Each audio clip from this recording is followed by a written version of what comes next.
Right. అంటే విజయబాబు గారు మనం చూసాం, అంటే రిజైన్ చేస్తూ ఆయన ఒక ప్రకటన రిలీజ్ చేశారు. దేశ విద్రోహ శక్తులకు ఎలాంటి అవకాశం ఇవ్వకూడదనే ఉద్దేశంతో యువత భవిష్యత్తును దృష్టిలో ఉంచుకొని రాజీనామా చేశాను. గత 10 రోజులుగా జరుగుతున్న పరిణామాలు బాధించాయి. వ్యక్తిగత భేషజాలకు పోకుండా యువత ఆకాంక్షలను గౌరవిస్తున్నాను. ఈ దేశానికి అసలైన శక్తి యువశక్తే.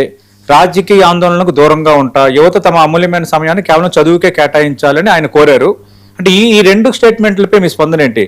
దేశ విద్రోహ శక్తులకు ఎలాంటి అవకాశం ఇవ్వకూడదన్న ఉద్దేశం, అలాగే యువత భవిష్యత్తును దృష్టిలో పెట్టుకుని నిర్ణయం తీసుకున్నానని అంటున్నారు. అంటే ఎక్కడ కూడా ఈ నీట్ పరీక్ష లీకేజీకి నేనే నైతిక బాధ్యత వహిస్తున్నానన్న ప్రస్తావన అక్కడ లేదు. అంటే కొంచెం చెప్తే ఇబ్బందికరంగా ఉంటుందేమో కానీ ఆయనకి నిజంగా ఆ కాన్షియస్నెస్ అనేది ఉంటే నెల రోజులుగా వాళ్ళు ఆందోళన చేస్తున్నారు. వర్షం అనక సరైనటువంటి వాతావరణం లేక అననుకూల వాతావరణంలో కూడా వాళ్ళు తడిచిపోతూ నిద్రాహారాలు లేకుండా నెల రోజులుగా చేస్తే అంత కన్సర్న్ ఉంటే with in 10 days cause is a genuine cause వాళ్ళకి కూడా తెలుసు. కానీ భేషజాలికి పోయారు, పట్టుదలకు పోయారు. పోలేదని చెప్పినా కూడా ఆ భేషజాల పట్టుదల సాక్షాత్తు ప్రధానమంత్రి గారు నెల రోజులుగా ఆయన పెదవిప్పలా దీని మీద మొన్న కదా మాట్లాడింది, మొన్న మాట్లాడారు. అంటే ఖచ్చితంగా పట్టుదలకు పోయారనేటువంటిదే ఇది. కానీ ఆ పట్టుదల కూడా సడలిపోయే పరిస్థితి ఇక్కడ కొంచెం చెప్పుకోవటం ఇబ్బందికరమైనటువంటి అంశమే. కానీ ఎంత వ్యూహాత్మకంగా ఈ అభిజిత్ దీప్కి వ్యవహరించాడంటే, మీరు గనక దిగిరానట్లయితే అనే దాని మీద ఒక చాలా అన్యాపదేశంగా ఒక వార్నింగ్, స్మూత్ అంటే స్వీట్ వార్నింగ్ అంటామే మనం. ఒక స్వీట్ వార్నింగ్ ఏమని ఇచ్చాడంటే, ఈ దేశానికి ఎడ్యుకేటెడ్ లీడర్స్ కావాలి అన్నాడు. అంటే అది ఖచ్చితంగా ఎవరికి షాక్ తగులుతుందో మనం ఊహించవచ్చు. అదే విధంగా ఇంకొక మాట కూడా అన్నాడు, అవసరమైతే ధర్మేంద్ర ప్రధానే కాదు ఈ దేశ ప్రధాని కూడా రాజీనామా చేయాలని డిమాండ్ చేస్తా ఉన్నారు.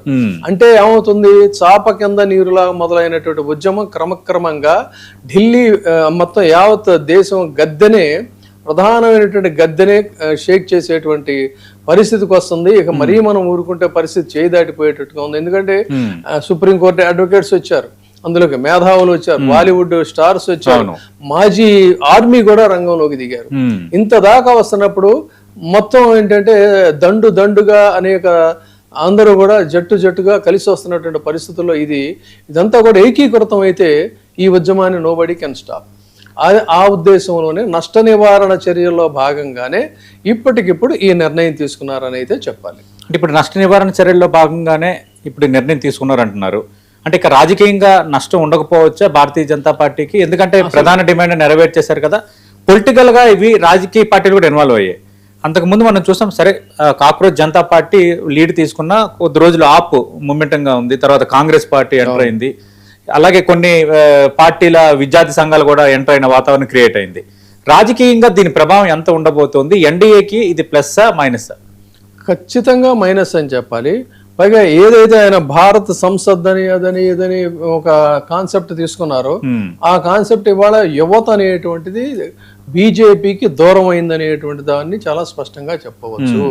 మెజారిటీ యువత అంతా కూడా వాళ్ళ మనోభావాలు తీవ్రంగా గాయపడ్డాయి. ఎందుకంటే దీన్ని ప్రొలాంగ్ చేయకుండా వెంటనే డెసిషన్ తీసుకుని ఉంటే అది వేరేగా ఉండేది.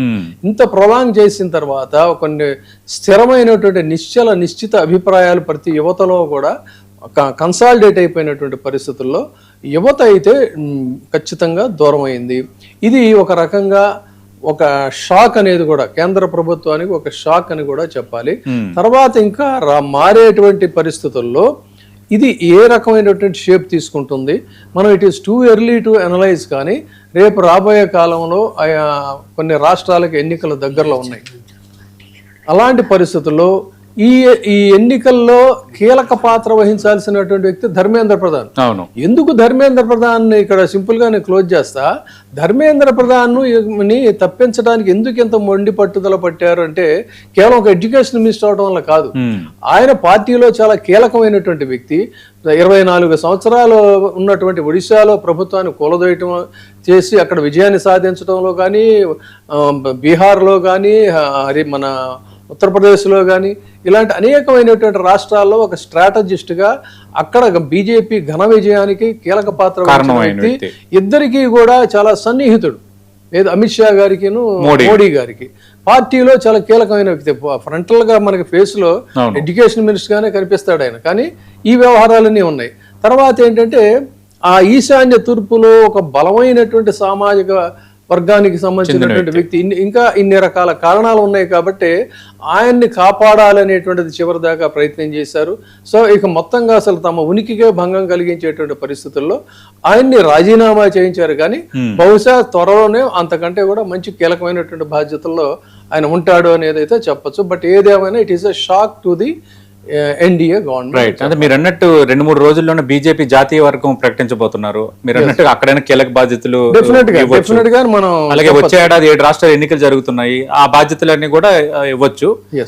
విజయబాబు గారు, కాంగ్రెస్ సీనియర్ నేత మాజీ ఎంపీ విహెచ్ ఢిల్లీలో మనతో మాట్లాడేందుకు సిద్ధంగా ఉన్నారు. విహెచ్ గారు నమస్తే సార్. విహెచ్ గారు నమస్తే సార్, సతీష్ మాట్లాడుతున్నాను.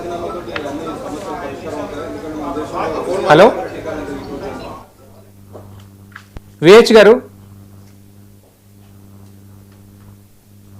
ఇది ఒక రకంగా ఏంటంటే కాంగ్రెస్ పార్టీకి కూడా కలిసి వచ్చేటువంటి అంశంగానే చూడాలి. అయితే భవిష్యత్తులో ఏంటంటే ఇప్పుడు ఇండి కూటమి వాళ్ళు ఏదో చాలా బలంగా పెట్టుకున్నారు, అందులో లొక్కలొక్కలు వచ్చాయి, మళ్ళీ ఇప్పుడైనా కన్సాలిడేట్ అవుతారా లేదో తెలియదు. అభిజిత్ మరి తన రాజకీయ వ్యూహాన్ని ఏ విధంగా చేస్తాడు, తాత్కాలికంగా విరామం ఇస్తాడా, కాదంటే మరో రూపంలో దీన్ని తీసుకెళ్తాడా, ఇవన్నీ కూడా భారత రాజకీయాల్లో మనం వేచి చూడాల్సినటువంటి అంశాలుగా తీసుకోవాలి. రైట్. మనం చూస్తున్నాం కేంద్ర మంత్రి ధర్మేంద్ర ప్రధాన్ తన పదవికి రాజీనామా చేశారు. 26 రోజుల కాక్రోచ్ జనతా పార్టీ ఉద్యమానికి ఫలితమైతే వచ్చింది. అయితే ఇది ఇక్కడతో ఆగే వాతావరణం లేదు, ఖచ్చితంగా ఇది ఇప్పటికే విస్తరించింది. సమూలంగా ఎన్టీఏ అంటే national testing agency, national education policy, వీటిని మార్చాలనే ప్రధాన డిమాండ్లు ఉన్న నేపథ్యంలో ఇది ఎక్కడతో ఆగే వ్యవహారం కాదు, ఖచ్చితంగా ముందుకు సాగే అవకాశమే ఉంది. అలాగే రాజకీయంగా కూడా కొంత ఎన్డీఏపై బీజేపీపై ఎఫెక్ట్ చూపబోయే అంశం అని విజయబాబు గారు చెప్తున్నారు. స్మాల్ బ్రేక్ తీసుకుందాం, బ్రేక్ తర్వాత అప్డేట్స్ కొనసాగుతాయి.